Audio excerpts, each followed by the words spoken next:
BFM Business présente Les pionniers chez Fred Mazzella, avec Frédéric Mazzella et Stéphanie Colo. Au sommaire des pionniers cette semaine, nous aurons le plaisir de recevoir, j'ai envie de dire, un double champion, c'est-à-dire un champion de sport, même de sport extrême, et un champion de l'entrepreneuriat, un challenger rêveur comme il aime se définir. Il a fait du sport extrême pendant de nombreuses années. Il a fait 113 podiums sur 119 compétitions internationales en roller. C'est un peu le Roger Federer du roller. Il a fondé par la suite une société qui s'appelle On-Off, qui est une application qui vous permet d'avoir plusieurs numéros de téléphone mobile. Il a également fondé Album. On aura l'immense honneur de recevoir Taï Chris. Et en deuxième partie, c'est le pitch avec deux entrepreneurs. Cette semaine, Quentin Bichy, cofondateur et directeur général de LinkPeak, et Jean-Pierre Cauchy, le cofondateur et président d'Alouvi. Et enfin, en dernière partie, Fred répondra à vos questions. C'est la séquence Fred vous répond à toutes les questions que vous nous avez fait parvenir via le site de BFM Business et sur la page des pionniers.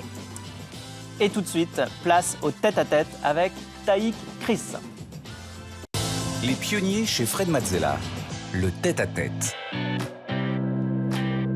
Bienvenue dans le tête-à-tête. Aujourd'hui, nous recevons Taï Chris. Bonjour Taïg. Bonjour Fred, ça va bien? Très bien, ça va très bien et toi? Super, je suis ravi d'être avec toi aujourd'hui. Moi je suis ravi de te recevoir aujourd'hui. Alors, donc on a face à nous un géant incroyable, un pionnier. Tu as d'abord dédié ta vie donc au sport extrême. Ouais, c'est clair. Tu as fait donc du roller et tu es monté 113 fois sur le podium sur 119 compétitions. C'est-à-dire que tu n'as pas laissé beaucoup de chance aux autres. Tu as gagné 75 fois. Exactement, les compètes, c'était tous les week-ends pendant des années. Je voyageais dans le monde entier, c'était juste extraordinaire. C'était ma passion de gamin. Alors ensuite, tu t'es réinventé, tu as pris le chemin de l'entrepreneuriat. Exactement. Même si t'avais déjà j'étais entrepreneur plus jeune, mais vraiment, il y a 8 ans, je me suis cassé la jambe et là, je me suis dit, je démarre vraiment en tant qu'entrepreneur. Bon, et donc tu connais le principe de l'émission. Ici, le but, c'est d'aller explorer justement tes émotions, tes ressentis, Exactement. ce qui s'est passé dans ta tête. Parce que nous, on a vu de dehors ce qui s'est passé avec tout ce que tu as construit, tout ce que tu as fait, tout ce que tu as réalisé. Mais là, on va s'intéresser à ce que tu ressentais, ce que tu ressens à chaque fois que tu fais quelque chose que d'autres n'osent pas faire. On va en parler, il y a 2-3 trucs que tu as fait qu'un grand monde ose faire. Et donc, on va explorer tout ça. C'est parti. Donc, on commence par 30 ans de sport, de passionné à champion. Exactement. Et d'accidents, ça va avec. Ah, ça, oui. Alors, il y en a 2-3 sur le parcours. Ouais. Donc, tu es né en Algérie en 1975. Ton père est algérien, ta mère est grecque. Grec, ils sont artistes tous les deux. Mon père est un homme de théâtre et ma mère fait de la sculpture. Et voilà, c'est un peu des bohèmes. Ils ont une vision de la vie très, très, très différente de la moyenne. Voilà, et donc vous vous posez, quand tu as 5 ans, vous vous posez à Paris quand même? Exactement. On arrive à Paris parce qu'à l'époque, mon père, en faisant des pièces de théâtre très, très révolutionnaires, avec un peu la montée de l'intégrisme, c'était un des premiers sur la liste qui aurait été un petit peu... Voilà.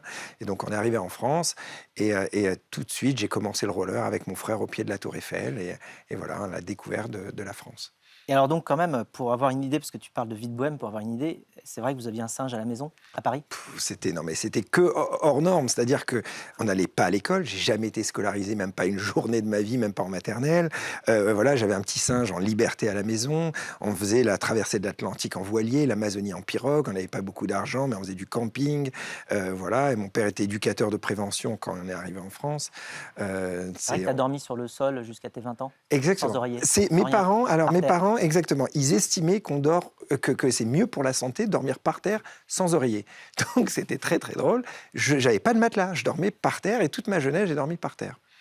Et des anecdotes, bon très très vite je les raconte, mais mon père qui a toujours dormi par terre également, quand j'ai eu mes premières compétitions, je l'invitais dans un super hôtel et j'arrivais le matin et je voyais mon père dormir à côté du lit par terre. C'était assez drôle. Bon, c'est plus le cas maintenant, on dort dans des lits.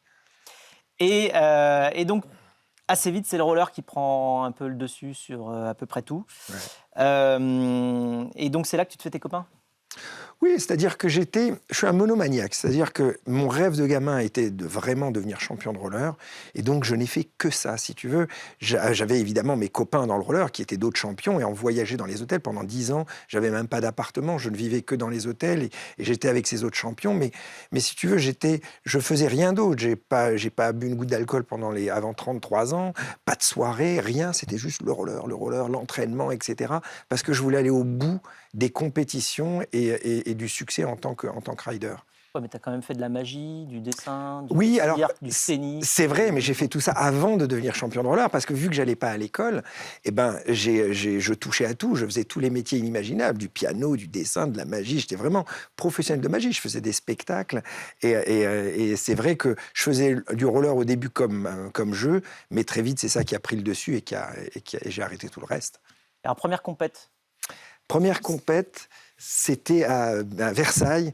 Je devais avoir, je crois, 15 ans ou 16 ans. C'était une première compète très, très, très symbolique pour moi.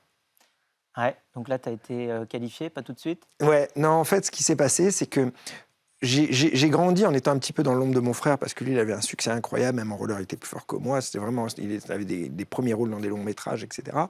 Et donc, en grandissant, en étant le deuxième, j'avais un manque de confiance en moi. Et cette première compète, psychologiquement, c'était le verdict, est-ce que tu es capable ou pas? Et comme tu le dis, je ne me suis pas qualifié, j'ai tout raté aux qualifications, et je finis 11e alors qu'il y avait juste 10 personnes pour la finale. Et donc je vais assister à la finale, mais vraiment dégoûté, avec une boule au ventre, en disant que tu n'es pas capable, etc., voir les autres. Et 5 minutes avant que la finale démarre, un des finalistes se casse la jambe, malheureusement pour lui, et vu que je suis 11e, repêchage, et j'ai pas le temps de me mettre la pression, parce que les juges me disent, t'es 11e, repêchage, remets tes rollers, dans 30 secondes, ça va être à toi. Et donc j'y vais, je réussis mon run, je finis 2e, parce que de toute façon, le premier était trop fort, mais quand même, j'arrive à aller sur le podium en finissant 2e, et ça me guérit psychologiquement. C'est-à-dire qu'à partir de ce moment-là, j'ai compris que toutes les frustrations et peurs que je pouvais avoir en étant gamin, c'était ridicule. Si on croit en soi et qu'on travaille comme un fou, on peut y arriver, et j'ai jamais craqué en compète depuis. Ouais, alors d'ailleurs, depuis, du coup, même sur toutes les premières années, tu dis, tu n'as pas raté un seul podium, hein, depuis celui-là. Exactement. Après, c'est vrai qu'il y a eu des années où j'ai raté pas un podium, j'étais tout le temps sur le podium, et après, en grandissant, on devient moins bon, et là, j'ai commencé quand même, à 75 victoires sur 119 compétitions, et monter 113 fois sur le podium, ça va. Donc, tu deviens champion du monde de roller sur rampe pour la première fois en 97 à Lausanne. Ouais. En 2001, tu gagnes successivement les X Games, les Gravity Games, le championnat 2001, du monde à Bercy, les European X Games et le World Team Challenge. Voilà, c'était vraiment ma meilleure année. C'est-à-dire que il y avait 10 compétitions majeures, et j'ai gagné les 10 en une année. C'était le grand chelem. Donc c'était vraiment ma meilleure année. Et après, 2002, par contre, ça a été l'année des accidents qui ont commencé. Alors oui, justement, donc pour t'entraîner, alors on va parler de l'entraînement, justement, quand même, tu t'es installé, moi quand j'ai entendu cette histoire, j'ai trouvé ça incroyable, tu t'étais installé pour t'entraîner, puis pour faire des records, puis pour faire des choses que les autres n'avaient jamais faites. Bien sûr. Tu t'es installé à un hangar en Grèce, tu t'es fait livrer une rampe. Que tu as récupérée où? Que j'ai acheté, je l'ai acheté en Hongrie. Je l'ai acheté en Hongrie. Tu as acheté une rampe en Hongrie, tu l'as fait livrer en Grèce, dans un hangar. Alors, c'était à l'extérieur, dans un champ. Et ce qui était assez drôle, c'est qu'on a reçu la rampe en camion. J'étais avec ma mère, parce que mon père travaillait à Paris. Et c'était un terrain en terre qui était comme une petite colline. Et du coup, pendant un mois, c'était ma mère et moi qui avons monté la rampe. C'est difficile à monter la rampe, fait 15 mètres de large, 12 mètres de long, 4 mètres de haut. Donc il fallait égaliser le sol, monter les trucs. Et ma mère, bien sûr. Et ma mère, très très courageuse, m'a aidé à monter la rampe. Voilà. Et donc là, pour t'entraîner en secret pendant très longtemps, tu as même inventé un airbag pour pas te faire mal. En fait, ce qui s'était passé brièvement, c'est que je commençais à avancer dans l'âge, et je voyais la jeune génération qui avait peur de rien et qui arrivait avec des figures très très très difficiles. Et donc, pour rester au niveau, j'étais obligé de tenter des figures très difficiles. Et donc, j'en tente une qui était le fameux 900 degrés, et je le loupe à Lausanne, et je finis avec les cervicales quasiment cassées. Donc, quand je dis ça, c'est-à-dire que je pars à l'hôpital, dans l'ambulance, et les jambes ne peuvent plus bouger. Donc, si tu veux, j'arrive à l'hôpital, j'ai quand même la petite voix dans ma tête qui va te dire « Est-ce que tu es paralysé ou pas ?» Heureusement, 1 heure après, mes jambes ont recommencé à bouger. Donc, j'ai eu vraiment la peur. 3-4 mois après, je me suis dit, il faut quand même que j'apprenne cette figure, parce que sinon, j'arriverai jamais à être champion, à revenir au top, et à rester au top, je veux dire. Et donc, je retente ce fameux 900 degrés, et à nouveau, je retombe sur les cervicales, et je me casse quasiment une deuxième fois les cervicales. Et là, je me suis dit, faut arrêter les conneries, je peux plus tenter comme un diable, comme ça, des figures à risque, il faut que je sois plus malin, et que j'invente quelque chose pour travailler sans risque. Et c'est là que j'ai inventé cet airbag, que j'ai gardé secret. Et là, ça a bluffé tout le monde parce que je suis arrivé l'année d'après avec plein de figures que personne n'avait jamais vues. Et parce qu'ils n'osaient pas les tenter. Ils osaient pas, c'était tombé. Alors que toi, tu avais un airbag Exactement. Et du coup, j'ai gagné, tout ça. Et puis, tu as un nouveau challenge dans le coin de ta tête, Stéphanie. Oui, en mai 2010, vous vous lancez le défi fou, faut le dire, de sauter en roller. Depuis la Tour Eiffel, vous vous élancez depuis le premier étage, soit environ 40 mètres de haut, sur une rampe de 50 mètres de long. On voit les images, un saut de 12 mètres et demi qui vous permet de battre le record du monde de saut en roller devant 80 000 spectateurs, 1 million de téléspectateurs. Oui. Et un an après, vous remettez ça au Sacré-Cœur, mais cette fois, vous battez le record de saut en longueur en roller. Vous décollez sur 29 mètres de long avec un dénivelé de 40 mètres, sachant que le précédent record était détenu par un Américain et lui avait dépassé les 24 mètres. Ce qui était dur à chaque fois sur ces records, c'est que les atterrissages étaient compliqués pour différentes raisons. Je ne vais pas les expliquer maintenant. Donc c'était à la fois magique et à la fois j'étais toujours un peu frustré que j'avais du mal à atterrir parce que la rampe était glissante. Donc c'était comme un tapis glissant, une patinoire pour plein de raisons.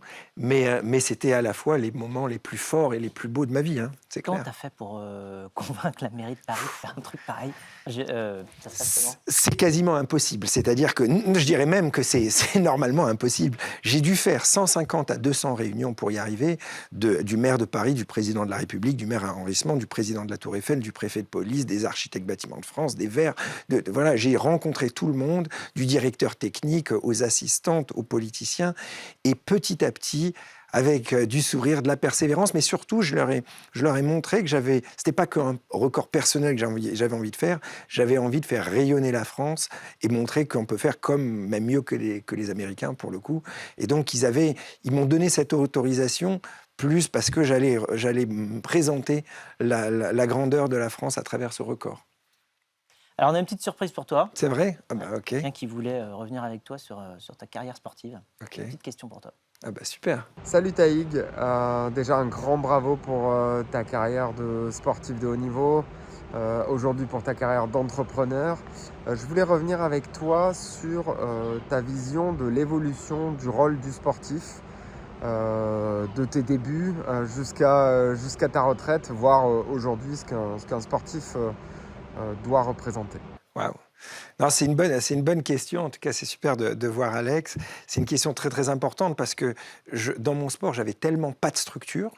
J'avais pas d'agent, j'avais pas d'avocat, etc. Les médias ne venaient pas à moi, donc il fallait à chaque fois que je sois plus ingénieux à devenir en quelque sorte mon propre manager, etc. Et finalement, ça m'a formé et je me rends compte aujourd'hui que c'est une énorme force. Et quand je vois d'autres sportifs qui ont fait que le sport à fond, et maintenant un petit peu les réseaux sociaux, mais qui n'ont pas, on va dire, quelqu'un qui leur a expliqué comment justement faire attention, déjà comment ils communiquent sur les réseaux sociaux, mais faire attention à leur entourage, faire attention aux contrats, comment ils négocient, faire attention à comment ils vont investir leur argent. En fait, il y a un vrai management global, j'y pense même souvent, je me dis un jour, peut-être je créerai une boîte qui va aider tous ces sportifs à manager d'une façon globale leur image, leur investissement, leur entourage parfois qui peut être néfaste et difficile parce que évidemment, tu as tes amis, tu as tes potes, tu as ta famille, etc. Et d'un coup, le mec, il devient footballeur et il a des millions d'euros. On l'a vu avec l'affaire d'un des footballeurs français qui s'est retrouvé dans des situations où il a été carrément agressé par des gens pour avoir de l'argent, quoi. Donc, il faut faire attention à ça. Et alors, donc, à tes 30 ans, ou à peu près, tu commences à te dire il faut que j'élargisse un petit peu mon spectre de compétences. Assez vite, même avant 30 ans. Le truc, c'est que j'étais toujours à fond sur le roller, mais Dès l'âge de 20 ans, quand j'ai démarré en tant que champion, mes parents étaient extrêmement endettés. Et donc, la famille était dans une situation difficile. À l'époque, ils avaient 200 000 € de dette, la maison hypothéquée, on était à 2 doigts de se retrouver à la rue, etc. Et donc, heureusement, avec les quelques contrats de pub, et pendant quelques années, j'ai pu rembourser les dettes. Mais c'était, pour moi, être champion de roller, c'était 1 an, 2 ans, ça allait s'évaporer. Et j'avais pas de diplôme, j'avais aucune sécurité, etc. Et je me retrouvais à gérer la responsabilité familiale au niveau financier. Et dès que je me retrouvais à l'hôpital, je me disais, bon, comment tu vas faire? Déjà pour toi et en plus pour tous les autres. Et donc très vite, je me suis dit, je ne peux pas aller rester les bras croisés, il faut que je crée des trucs. Mais j'ai jamais eu cette envie de dire, j'ai envie d'être entrepreneur, j'ai envie d'être patron, j'ai envie d'être... Non, C'était par contre, pas tu as ça. quand même eu des expériences entrepreneuriales. Tu as créé Ah oui, un j'en ai eu magasin de plein. roller, tu as créé une papeterie, tu as créé de... Ah ouais, j'ai fait plein. Je construisais des skateparks, j'ai une boîte d'événementiel, j'ai fait des gammes de papeterie sous licence. J'avais acheté l'image d'un Pokora, Christophe Maé, Nintendo, MTV, etc. Boissons énergétiques comme Red Bull avant que Red Bull se lance en France. J'ai fait plein de choses, pas toujours avec du succès, mais c'était parce que j'avais en quelque sorte pas le choix. C'était le seul moyen d'avancer. Et après, pour justement accroître ton image aussi et justement peut-être avoir des sponsors plus grands ou plus sécurisés dans le temps, tu es allé à Koh Lanta, Danse avec les stars, Pékin Express. C'est ça, et j'ai même présenté mes propres émissions. J'ai eu des émissions pendant des années, j'ai dû faire le Taïg Show, j'ai dû faire 200 Taïg Show, voilà, ça c'était à Koh Lanta, justement, Danse avec les stars et tout. Non, c'était en fait, toutes ces grandes émissions, Koh Lanta, Danse avec les stars, c'était des challenges. J'étais participant, je n'étais pas présentateur, mais c'était extraordinaire à vivre. Mais c'est vrai que j'ai eu un vrai métier de présentateur télé, j'ai eu plein d'émissions. Après, j'avais l'impression quand même, en tant que présentateur télé, que je mettais en scène des gens, mais j'étais pas dans la création. Et moi, ce qui me plaisait, c'est pour ça que j'ai pas voulu faire de la télé toute ma vie, parce que j'aime créer des choses dans le sport ou pas dans le sport, dans n'importe quoi. Même dans le sport, je crée des figures, tu vois ce que je veux dire. Ouais. Et alors, tu es allé jusqu'à Hollywood. On t'a demandé d'être la doublure de Channing Tatum. Moi, on m'a pas demandé, personnellement, on m'a jamais demandé. C'est une belle expérience. C'était en plus dans un film, un gros film hollywoodien à 300 millions $, avec les deux personnes qui ont créé Matrix, les 2 frères qui sont devenus des sœurs maintenant, les frères Wachowski. Donc c'était une belle expérience, mais surtout avant ça, j'avais fait des cours de comédie pendant des années. J'avais écrit un long métrage que j'ai justement essayé de monter à Hollywood. Et je me suis rendu compte que c'était difficile. Et en fait, j'en avais marre, à la fin, tu vois, j'approchais la quarantaine, d'être à chaque fois dépendant du dernier maillon de la chaîne. Je voulais faire des records, j'avais besoin d'investisseurs. Je voulais faire un film, j'avais besoin de financiers, etc. Je me suis dit, je vais changer de vie et essayer de récupérer la liberté financière pour pouvoir faire mes propres projets moi-même, quoi. Mais alors là, sur le tournage de Jupiter... Jupiter Ascending, c'était le nom, ouais. Il y avait l'actrice qui devait tomber du plafond sur toi. Exactement. Mila Kunis. Voilà, la doublure de Mila Kunis. Voilà, qui est tombée. D'abord, c'était Mila Kunis, on a fait les essais avec Mila Kunis, donc c'était sympa, je la prenais dans mes bras. Et à la fin, il faisait tomber une fille du plafond qui avait un harnais, elle la faisait tomber très très fort. Et donc moi, je devais arriver à fond en roller et l'attraper dans les bras. Et donc je le fais la première fois, et je le fais donc parfaitement, j'arrive à l'attraper. Et là, le réalisateur, il me dit, écoute, elle est parfaite, mais refais-le. Par contre, je veux pas que tu regardes en l'air quand elle va tomber dans tes bras, et je veux pas que tu prépares les bras. Il faut que tu sois à fond, et quand elle apparaît dans tes yeux, là, tu mets les bras. Wow. Donc, je me dis, OK, j'essaye. Et donc, je fais ce qu'il me dit, et je mets les bras sans la voir arriver. Et évidemment, quand elle tombe dans mes bras, elle tombe un peu plus bas, parce que j'ai pas le temps de la voir arriver, et son poids me casse la jambe. Aïe. Voilà. Donc du coup, tu te retrouves sur un lit d'hôpital. À l'hôpital, exactement. Tu es allé combien de fois à l'hôpital? Non, à l'hôpital, j'ai été toute ma vie à l'hôpital. Mais j'ai été opéré 7 fois. Mais j'ai eu je sais pas, 20 fractures et j'étais toutes les semaines, quasiment, j'étais à l'hôpital. Et alors là, tu réfléchis beaucoup, cette fois, comme toutes les fois, mais là, c'est pour... là, c'était un moment. Et donc tu réfléchis beaucoup et tu crées.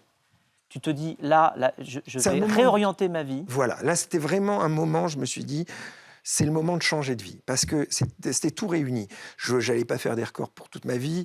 Le film à Hollywood, je n'étais pas arrivé à le monter. Bref, je m'étais séparé de mon ex, j'avais toujours la responsabilité financière, j'étais à l'hôpital. Je me suis dit, j'arrivais à la quarantaine, je me suis dit, là, réfléchis, tu démarres une nouvelle vie de zéro, en bas de l'échelle, et tu deviens entrepreneur. Et tu construis 8 règles pour développer, alors on va essayer de les dire rapidement, 8 Ok. règles pour développer ta prochaine activité. Alors, Exactement. Alors, les 8 règles. En fait, c'était comme une sorte de formule magique pour moi. C'était donc choisir la plus grande industrie au monde, ubériser cette industrie, être propriétaire de sa marque, vendre le même produit dans le monde entier, choisir un produit digital, choisir une distribution mondiale et inventer quelque chose qui n'existe pas.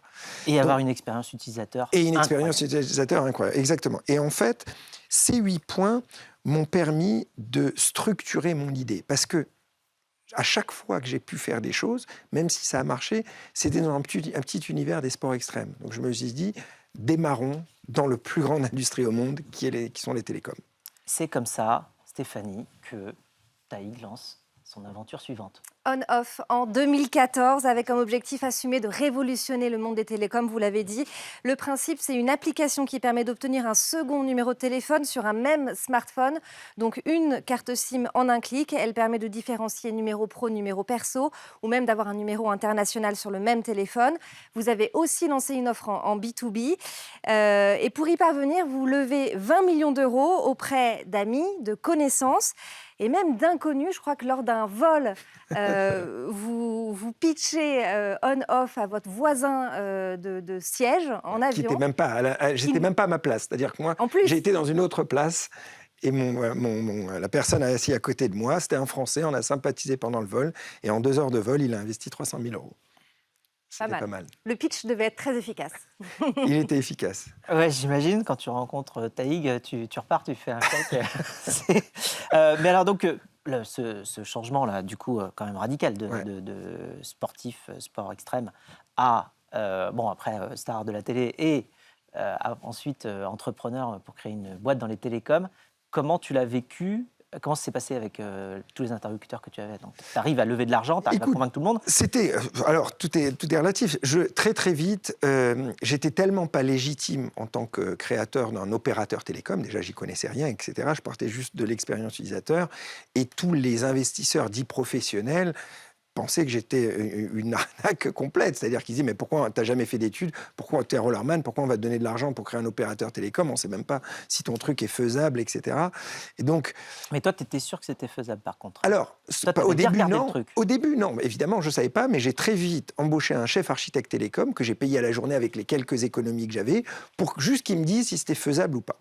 Et à partir de là, ce chef architecte, dès qu'il m'a dit que c'était faisable, là, je me suis enfermé chez moi à faire un dossier de 100 pages, à faire un business plan, à faire des design du produit.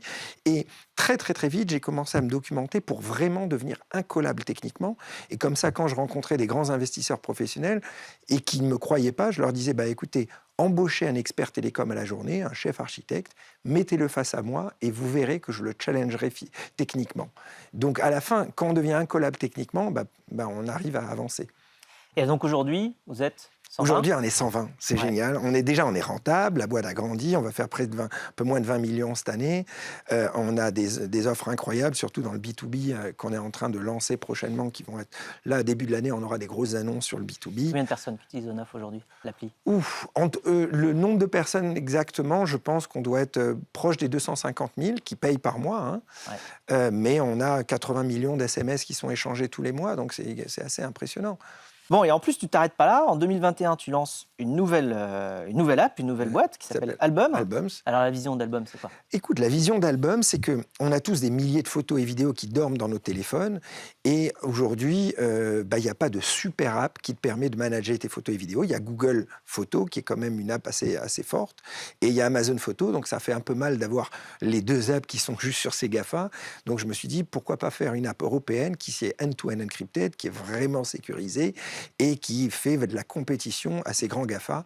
Et donc là, je suis en train de chercher des partenaires pour vraiment accélérer ça, mais on a déjà levé 2 millions, et on a une app qui s'appelle Album sur le store, qui est belle. Et alors, dernière petite anecdote sur le parcours. Ouais. Tu as racheté un château et tu l'as rénové. Je l'ai rénové. Je suis en train de le rénover. Je suis en train de le rénover. Je suis parti pour des années de rénovation, c'est clair. Écoute, j'ai jamais pensé en étant jeune que j'allais acheter un jour un château. Non, tu dormais par terre jusqu'à 20 ans. Déjà, je dormais par terre, exactement. Mais si tu veux, avec tout le Covid et tout ça, je me suis dit, il faut dans la nature. Là, j'ai 13 hectares de forêt et voilà, c'était un château qui était complètement abandonné. Donc, abordable. J'ai pris un prêt de 20 ans, mais parce que j'avais pas des fonds incroyables. Et je me suis dit, même si j'ai pas l'argent pour le rénover, tout le monde pensait à nouveau que c'était tellement titanesque parce qu'un truc abandonné depuis 20 ans, les travaux sont monstrueux. Mais tu l'as compris, moi, j'ai pas peur, j'avance. Donc je me suis dit, je l'achète et je verrai après. Voilà. Pour terminer, j'ai une petite question inattendue. Vas-y. Alors, tu as un parcours unique, tu es unique. Tu as On est tous uniques, un prénom et un nom extrêmement rares. J'ai regardé, il y a eu à peine 40 taïgs depuis plus de 100 ans en France. Mais surtout, les taïgs qui ont été, en tout cas les parents qui ont appelé leurs enfants taïgs, c'était normalement par rapport à moi. J'étais le seul et je me rappelle, j'avais rencontré des enfants qui me demandaient des autographes et je lui disais, tu t'appelles comment, le gamin des 10 ans? Je m'appelle Taïg. Ça m'avait donné des frissons. Je me disais, c'est tellement bizarre. Alors, est-ce que tu crois que tu aurais été aussi original si tu t'étais appelé Jean Dupont? Oh, je pense que oui, parce que de toute façon, avec la mentalité de mes parents qui était tellement out of the box, je pense que je l'aurais été. Mais c'est vrai que le prénom a aidé. Le prénom a aidé. Taïg, merci beaucoup. Merci Fred. C'était phénoménal comme parcours. Quant à nous, on se retrouve juste après pour le pitch. Les pionniers chez Fred Mazzella sur BFM Business.